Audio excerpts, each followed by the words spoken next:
semua. Bersyukur banget kalau hari ini kita boleh tetap beribadah, kita mau menyembah Tuhan, kita boleh mendengarkan firman Tuhan sekalipun kita nggak di dalam satu gedung yang sama.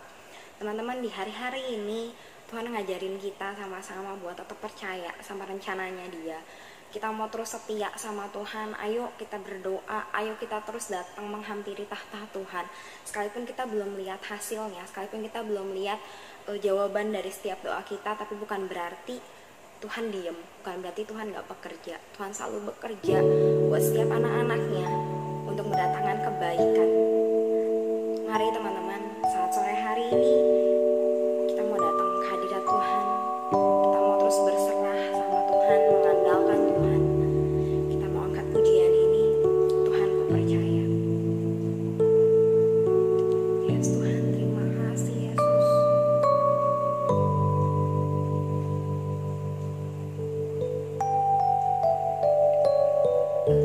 Engkaulah jawaban di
Salam anak muda yang dikasihi Tuhan.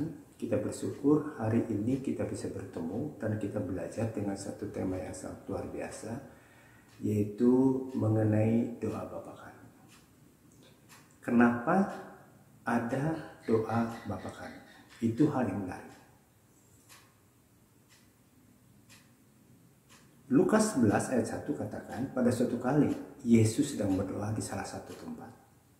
Ketika ia berhenti berdoa, berkatalah seorang dari murid-muridnya kepadanya, Tuhan, ajarlah kami berdoa, sama seperti yang diajarkan Yohanes kepada murid-muridnya. Nah, lihat bahwa murid-murid itu yang meminta kepada Yesus, bukan Yesus yang mengajarkan. Tapi ketika murid itu minta, maka Tuhan langsung mengajarkan kepada murid-muridnya. Saya ingin mengatakan bahwa kalau kalian membaca dari mulai kitab Kejadian sampai dengan Maleakhi, maka kalau kita baca dengan sungguh-sungguh, tidak ada satupun yang mengajarkan mengenai berdoa. Adam tidak mengajarkan Hawa berdoa.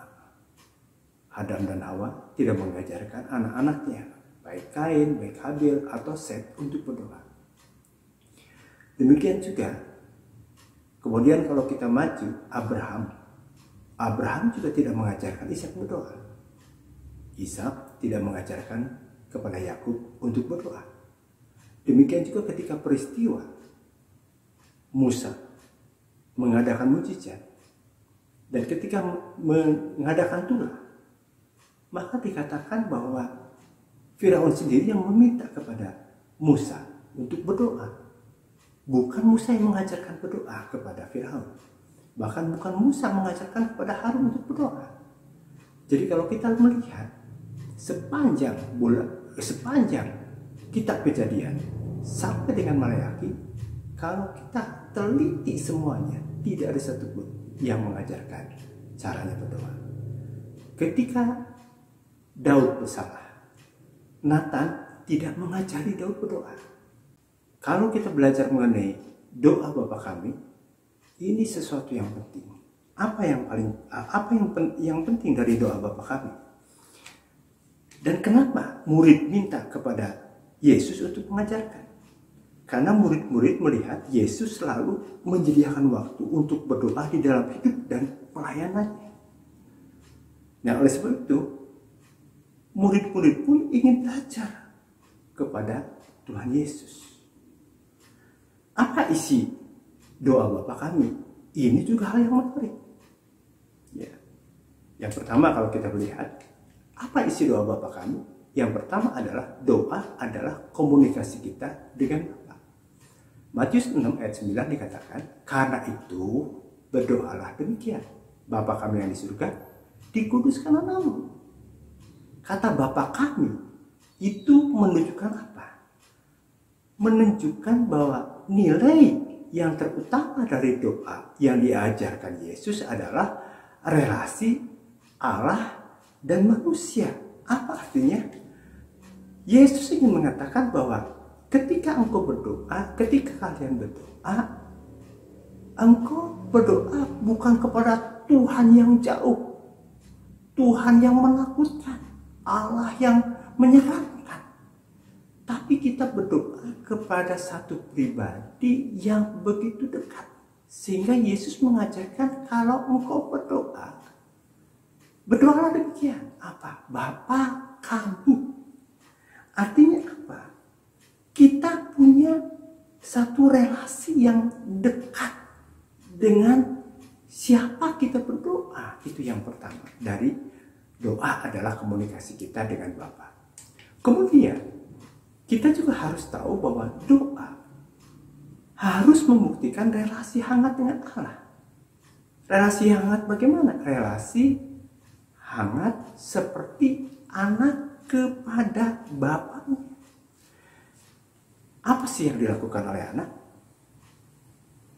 Anak bisa menyapa bapaknya kapan saja. Atau bisa ditanya kapan saja. Kalau sudah minta, ya kita percaya bahwa Bapa kita pasti memberikan yang terbaik.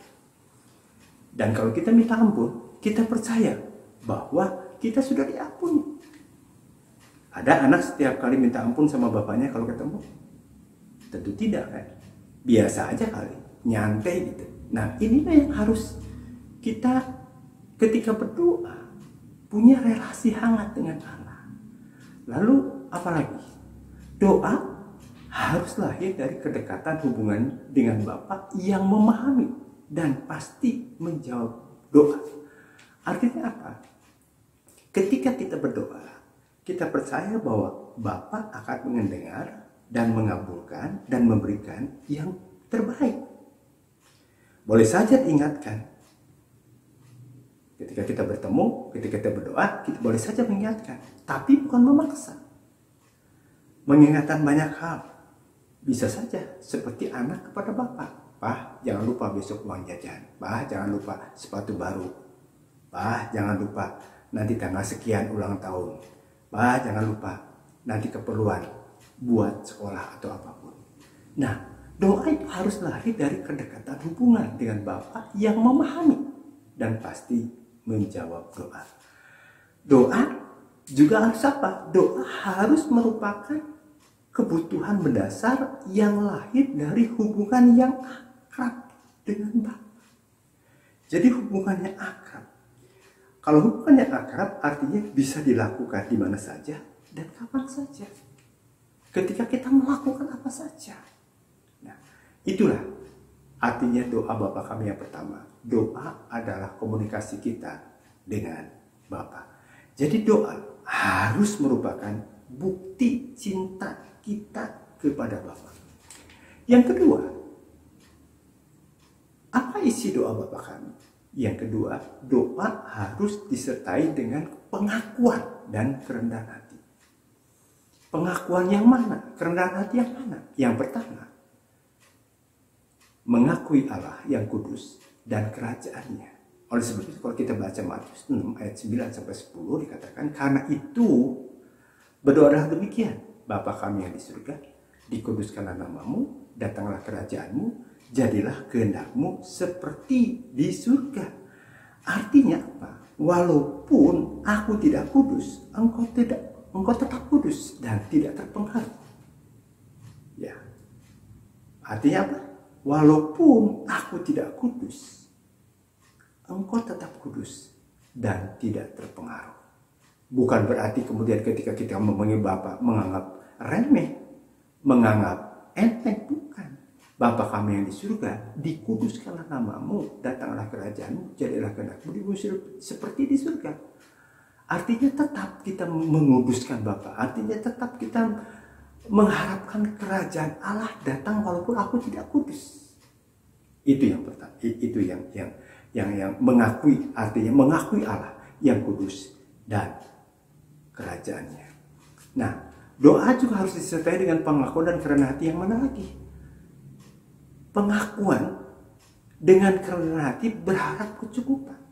Artinya, kalau kita baca Matius 6 ayat 11, berikanlah kami pada hari ini makanan kami yang secukupnya. Artinya ini satu permintaan kepada Bapa di surga bahwa kita perlu minta kepada Bapa. Sebab itu kita memanggil Bapa. Bapa, berikanlah kami pada hari ini makanan kami yang secukupnya. Ya, kita pernah membaca satu bagian firman Tuhan, kesusahan sehari cukuplah untuk sehari, hari besok mempunyai kesusahannya sendiri. Jadi sebetulnya dengan meminta berikanlah kami pada hari ini makanan kami secukupnya, artinya apa? Kita tidak menjadi serakah. Karena Yakobus 4 ayat 3 katakan, atau kamu berdoa juga tetapi kamu tidak menerima apa-apa. Karena apa? Karena kamu salah berdoa. Sebab apa yang kamu minta, hendak kamu habiskan untuk memuaskan hawa nafsu. Oleh sebab itu betapa luar biasanya ya. Matius 6 ayat 11 ini dikatakan, berikanlah kami makanan hari ini yang secukupnya. Ya, itulah ya. Artinya apa? Pengakuan dan permintaan dengan kerendahan hati. Yang ketiga, kesadaran untuk memohon pengampunan. Matius 6 ayat 12 katakan, dan ampunilah kami akan kesalahan kami, seperti kami juga mengampuni orang yang bersalah kepada kami. Ya, ini pengakuan, meminta ampun. Ini kerendahan hati, meminta ampun kepada Tuhan. Ya, kadang-kadang kita sombong, saya merasa benar. Ya, kenapa kita harus juga meminta ampun dalam doa? Karena kalau kita membaca dari Yesaya 59 ayat 1-3 dikatakan, sesungguhnya tangan Tuhan tidak kurang panjang untuk menyelamatkan dan pendengarannya tidak kurang tajam untuk mendengar. Tetapi yang merupakan pemisah antara kamu dan Allahmu ialah segala kejahatanmu. Dan yang membuat ia menyembunyikan diri terhadap kamu sehingga ia tidak mendengar ialah segala dosamu. Sebab apa? Tanganmu cemar oleh darah dan jarimu oleh kejahatan mulutmu. Mengucapkan kata dusta, lidahmu menyebut-nyebut kecurangan. Ya, kita lihat bahwa ada penghalang untuk dikabulkannya dosa apa? Yaitu segala kejahatan. Sehingga ia tidak mendengar segala doa kita. Yaitu apa? Dosa kita. Oleh sebab itu, kalau kita tadi baca, inilah permohonan untuk apa? Untuk minta ampun di hadapan Tuhan. Kemudian, yang ketiga, apa isi doa Bapa kami? Isi doa Bapa kami yang ketiga adalah kita harus percaya bahwa doa menembus batas ketidakmungkinan dan kemustahilan. Matius 6 ayat 13 dari doa Bapa kami dikatakan, karena engkaulah yang mempunyai kerajaan dan kuasa dan kemuliaan sampai selama-lamanya. Apa artinya? Apa artinya yang mempunyai kerajaan? Kita harus percaya bahwa Bapa adalah Raja. Artinya apa? Artinya berdaulat. Bisa memerintah apa saja. Bisa mengabulkan apa saja. Mempunyai kuasa yang tidak bisa ditentang oleh siapapun. Dan bisa memberikan kemuliaan kepada siapa saja yang Dia mau. Saat ini kita percaya bahwa Allah mendengar doa-doa karena Allah adalah Bapa dan pendoa adalah anaknya, yaitu kita. Demikianlah Bapa, Ia pasti akan menjawab setiap doa yang dipanjatkan. Setiap Bapa akan mencukupi dan memberi yang terbaik untuk keperluan anaknya. Jadi, mulai hari ini, mari berdoalah sebagaimana diajarkan Yesus. Ingat, doa bukanlah ilmu yang dapat dipelajari, tapi dipraktikkan. Jadi, untuk mengakhiri sharing pada saat ini, kita akan berdoa seperti doa Bapa kami. Mari kita berdoa. Bapa kami yang di surga, dikuduskanlah nama-Mu, datanglah kerajaan-Mu, jadilah kehendak-Mu di bumi seperti di surga. Berikanlah kami pada hari ini makanan kami yang secukupnya, dan ampunilah kami akan kesalahan kami, seperti kami juga mengampuni orang yang bersalah terhadap kami. Dan janganlah membawa kami ke dalam pencobaan, tetapi lepaskanlah kami daripada yang jahat. Karena Engkaulah yang punya kerajaan dan kuasa dan kemuliaan sampai selama-lamanya. Amin.